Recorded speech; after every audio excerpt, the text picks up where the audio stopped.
So this is video gear, which I love to use with my iPhone or iPad, and I just kind of want to talk you through some of my favorite stuff. So probably the thing that I use most is called the iPro Lens Kit. And it is basically this grip, and I'm just going to say right now, if you guys are zooming in on my fingers, I have the worst manicure right now, so you're going to have to just bear with me. I'm not Vanna White out today. So the iPro Lens Kit is this handle, and basically inside the handle are lenses. So you put your iPhone, it comes with this case, and it has a 1/4-20. So you basically mount your phone here to the iPro Lens Kit, and let me do this as smoothly as possible. So this helps with stabilization. Now I have a little Joby micro tripod on the bottom here, which I love to mount, and it kind of is adjustable. And the lenses are inside the case, like I said. They come with telephoto, wide angle, super wide, macro, and the lenses just mount right here on the case. So I use this constantly. It really is my favorite piece of gear. The glass is made by Schneider Optics, and you can't really complain with Schneider Optics. This is, in my opinion, the best glass for mobile video, the best lenses. So this is pretty much what I use to shoot video all the time. And this I keep in my purse. I take it with me everywhere. It's just an incredibly cool setup. So I highly recommend the iPro Lens Kit. All right, I think I'll just pack this stuff away. This is my Think Tank photo bag. All of this gear fits in my Think Tank photo bag. I love Think Tank. So I'm just gonna put that in there while we get started. All right, so cases for the iPhone. This is the iOgrapher case, and it has 37mm thread here for lenses. It's really cool for stabilization.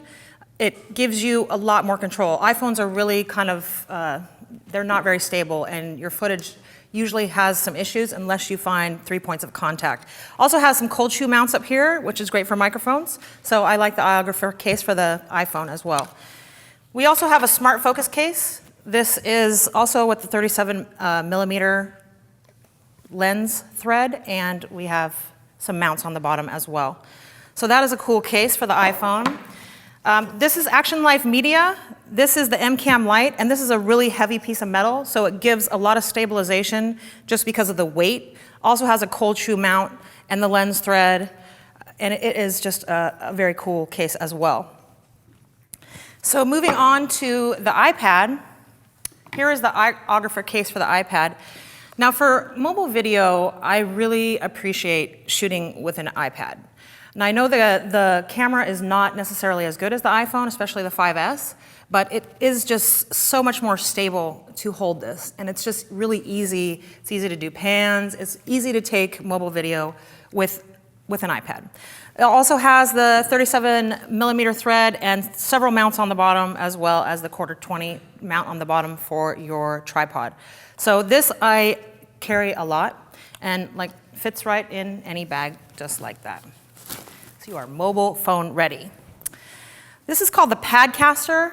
Now the iOgrapher is great for traveling and kind of being on the go. The Padcaster is probably better for studio work. This is a serious piece of machinery here. It does also have a lens mount, and so as you see, there are so many different mounts. You can basically configure this in any way. You can add arms, you can mount viewer screens, everything. So this is a really cool. The Padcaster is very cool. I don't really use this very much just because I'm not really studio mobile. I'm more of a mobile person.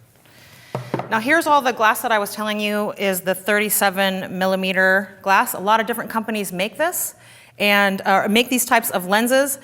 They come in all the regular camera type lenses. So they come in fisheye, macro, super wide, telephoto, all of these. And these lenses are cool.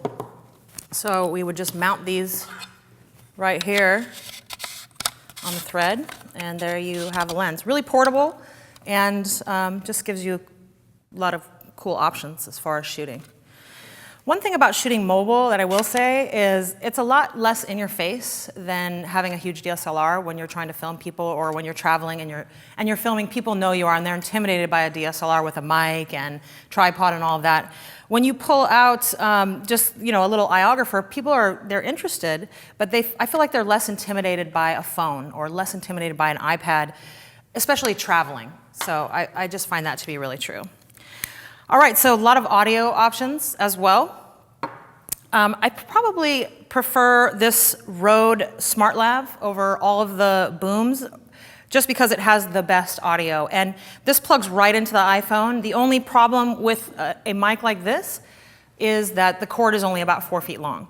So you really are limited if you're doing kind of like selfie video or something like that, or if you have someone that's close to you, then this works really well. Like I said, I feel like the audio is much better than, say, a boom mic, but really love this thing. We also have the Rode, this is called the Video Mic Go, and it is just a cool little boom that just gets put right here on the cold shoe. So that's pretty cool. I just went to Victoria, BC this weekend, kind of walking around like this, and people are extremely fascinated by mobile gear at this point, just because they're like, what is that? I had no idea what's going on over there. So this Rode mic, I also use a lot. We also have MXL. They make great mics. Here is a little mic that I use a lot. This is the FR310. So MXL also makes great mics. And they do wireless lav as well. So for all of you professional filmmakers out there, MXL is a great mic to use. All right, so one thing that's really important to know about mobile video is the storage on your phone. So I have 64 gigs on my phone, and it's important. If you only have 16, you're gonna have to plan to run out of memory quickly when you're shooting video, because it just tears through it. So, depending on what memory storage you have for your iPhone, if you're into video, mobile video, it's highly important that you get the higher gigabyte. Also, external batteries are important because you do lose juice. So this is an Anker battery, and I pretty much travel with it everywhere, just to, when I run out of battery, I can just recharge. And I might carry, if it's a long day event, I might have a couple of these.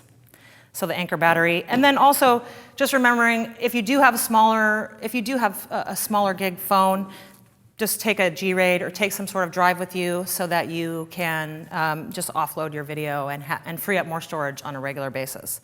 So like I said, all of this gear, it fits in a very small bag, and that is why I love mobile video. Here's my think tank bag, and I can basically put all of this gear in here, no problem, and it's actually fairly light. So it is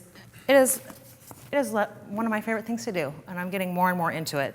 I do use an app called Filmic Pro. Ryan talked about that yesterday, and that is the app that he recommended for mobile video.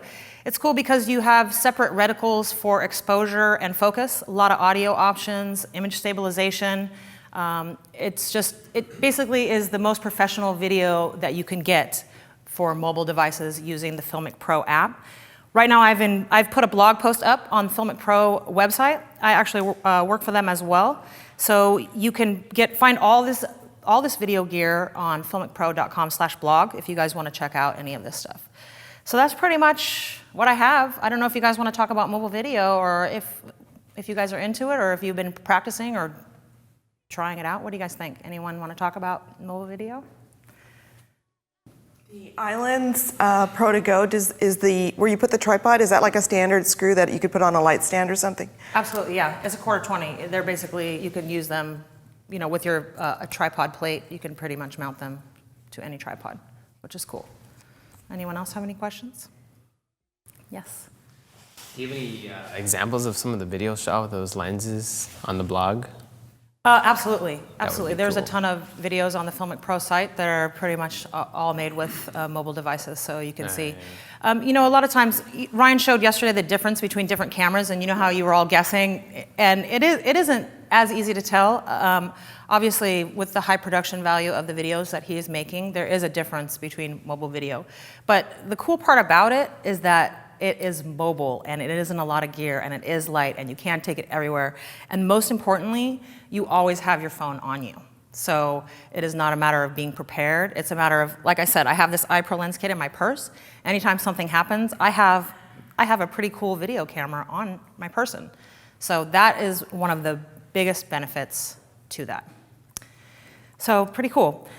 All right, well, that's pretty much most of the gear that I use. There is a ton of other gear. There's arms, there's all kinds of stuff that people use, so it can get a lot more advanced. And people are making full-length films right now with mobile phones, so it is cool. People are making music videos, all kinds of things. So I'm not sure where the mobile industry is going with film, but it's pretty cool to be part of it right now, and I'm enjoying it. So. All right, with that, I'm just going to pack all this stuff up unless anyone else has any other questions or anything about. Is everyone shooting mobile video? Does everyone have an iPhone, or everyone does? Do you shoot? How many of you have shot video with it? Everyone has. Do you edit your videos and actually do something with them? See, so you guys are already, but you're just shooting straight up with the phone, no gear or anything? I use it as a supplemented camera if I'm not allowed to shoot in a location.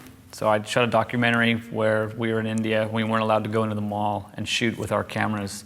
So we loaded up the whole film crew with Filmic Pro app on our phones, and we followed the subject around, and no one knew what we were doing. And we got all the B-roll that we needed of her in the mall, and it spliced in perfectly. It's great. Pretty cool. The other thing about this Padcaster is that you can get an adapter for your 35 millimeter lenses. So you can put on, your 51.2 or whatever on the Padcaster with your iPad. So that's kind of cool as well.